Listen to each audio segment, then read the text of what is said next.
All right, let's talk about the one thing, the single force that really separates a life of wondering what if from a life of knowing I did.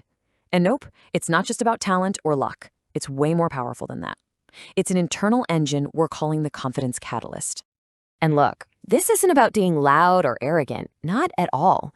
We're talking about that deep, quiet hum of self-assurance.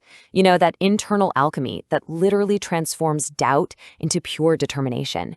It's that core belief that no matter what, you can adapt, you can endure, and you will find a way.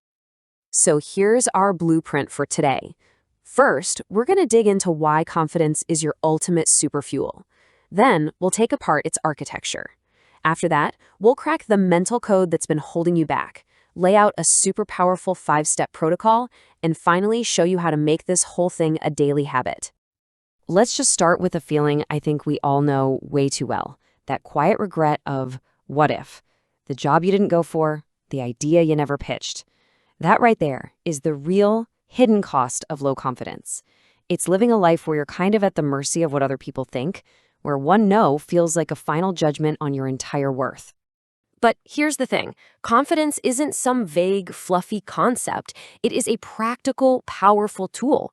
I mean, research from places like the Center for Creative Leadership consistently shows that confident leaders don't see challenges as brick walls. They see them as obstacles you can navigate.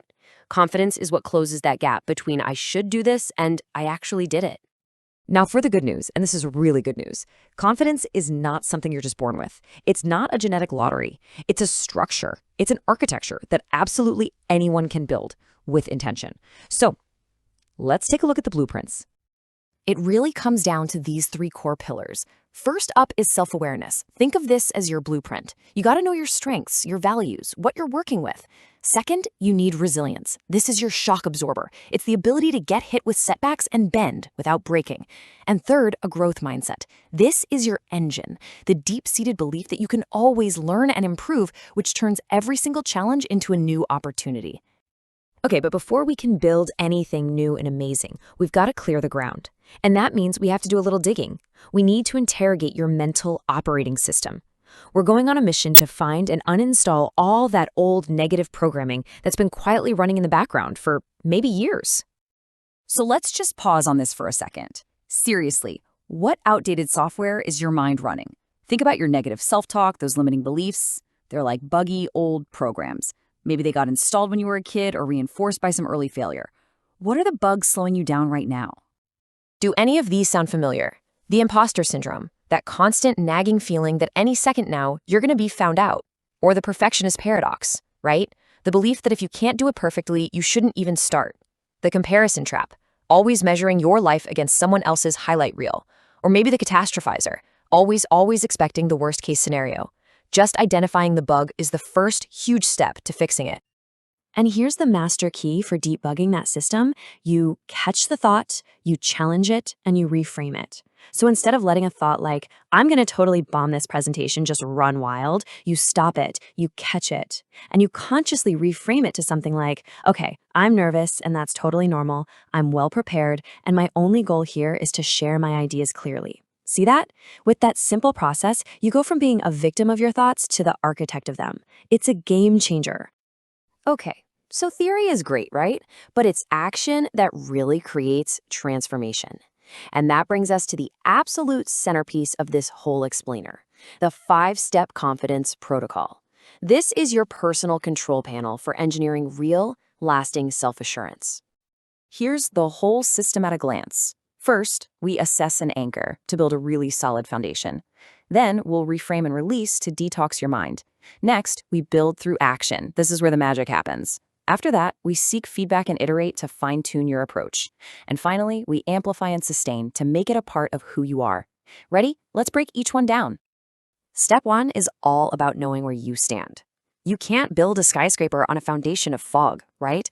So this is where you create what we call a mastery log. I want you to literally write down a list of at least 10 things you've achieved in your life, big or small. This isn't about ego. It's about evidence. It's your personal file of proof that you are competent. Next up, we detox the mind. A really powerful way to do this is with a simple reframe. So when your brain says, I can't possibly lead this project, you challenge it. You reframe it to, I can learn to lead this project because I can lean on my strengths, like being a fast learner and a good collaborator. It's about taking that inner critic apart piece by piece with logic and a little bit of kindness to yourself. Now this is probably the most important insight of all. Confidence is not a prerequisite for action. It is the product of action. You don't wait until you feel confident to start something. You start and the confidence follows.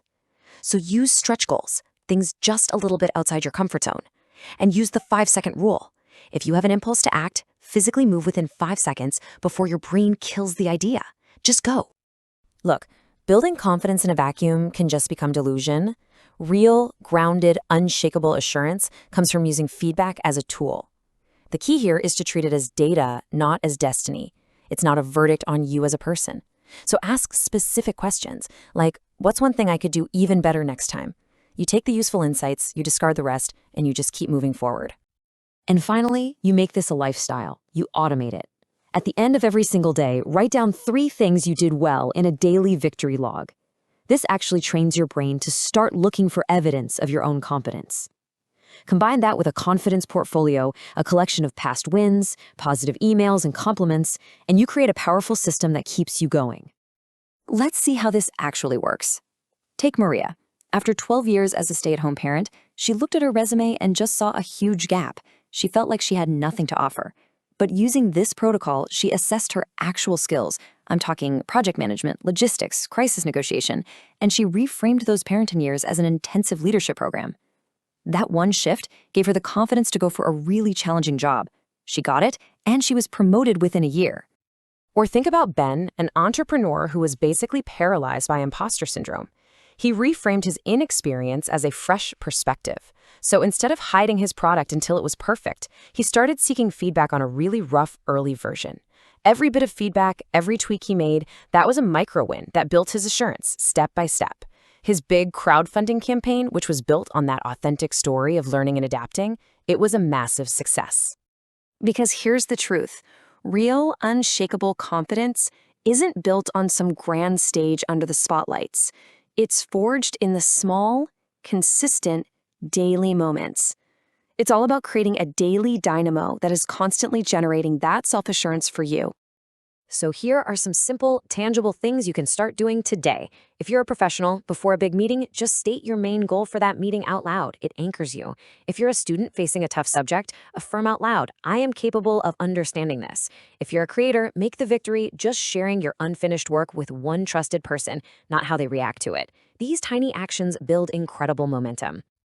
So as we wrap this up, just remember this. You have all the tools now. You get the pillars, you know how to crack your own inner code, and you have the 5-step protocol, the master key, the entire blueprint. It's officially in your hands. Which really brings us to this final thought. The entire conversation has to shift for you right now. The question is no longer, can I do this? You have the blueprint. So the only question that really matters now is, what will you build first? Your time is now. Go get it.